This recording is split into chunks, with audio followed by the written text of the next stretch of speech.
জুলাই সনদ চিঠিত হলো এবং সেখানে প্রধান উপদেষ্টা সহ ছাত্র প্রতিনিধি যারা উপদেষ্টা হিসেবে রয়েছে তারা সহ সবাই মিলে সেটি সাবলীলভাবে জাতির সামনে পেশ করলেন।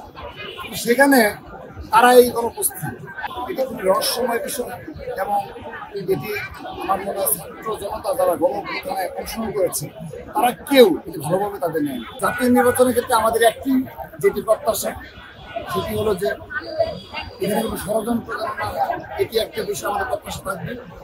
নির্বাচন কেন্দ্রিক কোনো ষড়যন্ত্র কিংবা ষড়যন্ত্র নিয়ে স্থিতিশীলতা নিয়ে কোনো ষড়যন্ত্র যেন না হয় এটি আমরা প্রত্যাশা থাকবে।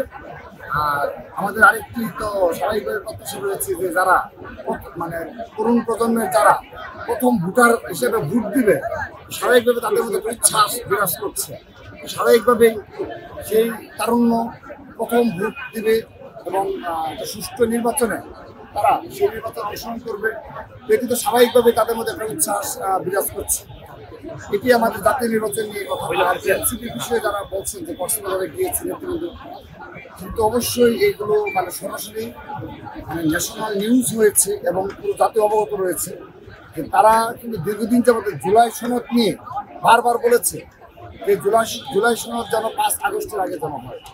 তাদের এটা একটি বারবার তারা বক্তব্যে তারা বলেছে।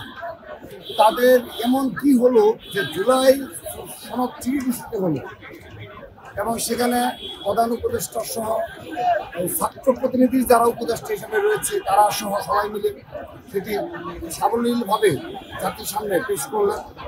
সেখানে তারা এই অনুপস্থিত এবং এই বিষয়ে তাদের স্পষ্ট কোনো বক্তব্য নেই, আসছে যুদ্ধ সমর্থন করেছে। তো এটি আমি মনে করি জুলাই আগস্টের গণঅভ্যুত্থানের যে স্পিরিট রয়েছে সেই স্পিরিটের পরিপন্থী এবং তারা এটি হয়তো তারা কোন দৃষ্টিকোণ থেকে করেছে সেটি বলতে পারবো না।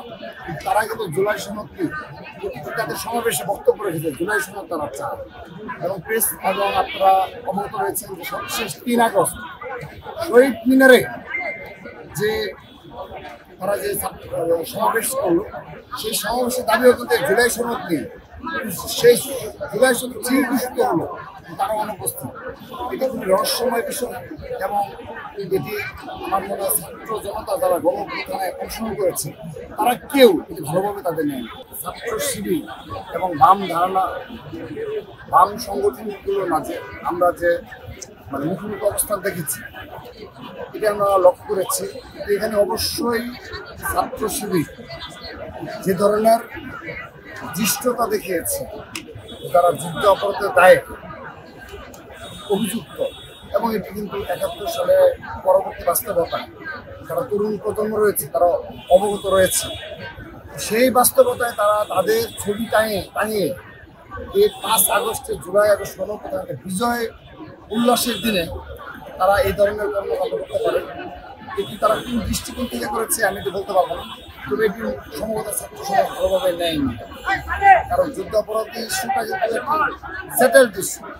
সেই ইস্যুতে তারা যখন মনে করে থাকে না 1971 সালে এই দেশে কোনো যুদ্ধ অপরাধ হয়নি কিংবা মুক্তিযুদ্ধের সময়কার 9 মাসে আমরা যে ইতিহাসগুলো জানি এখানে রাজাকার ছিল, আলবদর ছিল, আমাদের মা বোনেরা দর্শনের শিকার হয়েছে এবং কয়েক লক্ষ আপনার জনগণ শহীদ হয়েছে, কিন্তু অস্বীকার করার কোনো সুযোগ।